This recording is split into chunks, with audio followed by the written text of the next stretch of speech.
fearful that when City play teams who can counter-attack quickly, like Tottenham with Son or whatever, that were vulnerable. For 80 minutes, I didn't really see that from Crystal Palace. It was only really in the last 10 or 15 minutes that they even came out of the shell. So how does that happen? I think it's more about capitalising on your losses of possession in key areas, Ian. Key areas where you shouldn't turn the ball over. Key areas where they know that when they win it back, they can transition really quickly. Were they getting tired then, City? Yeah, I think so. But then Roy Hodgson's noticed that, and you've got to give Ray Lewington, his assistant, credit. They've worked together for a long time. They know how each other think. They know how each other work. They know what players they've got. It's quite apt, really, that I mentioned this. Obviously, Jess wanted to go and meet Roy Hodgson before the game. So obviously, she's my other half, Jess. She's gone down to meet Roy.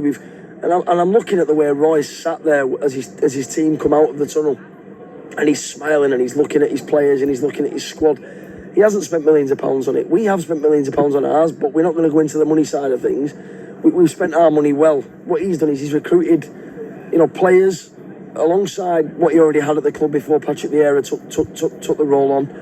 And he seemed really proud of his players because he knows what he's going to get from each one of them when he asks them to go and do something.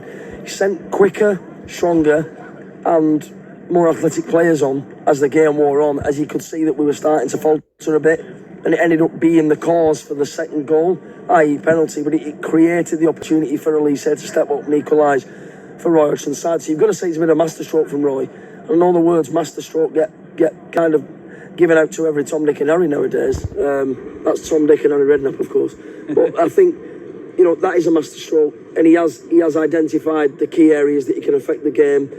We've conceded a really sloppy goal again from the right-hand side that's come across. Unfortunately for Nathan Ake, he's the man that's probably going to end up with the blame lay on him because he was the furthest man back. But you've got to look at where that ball has come from.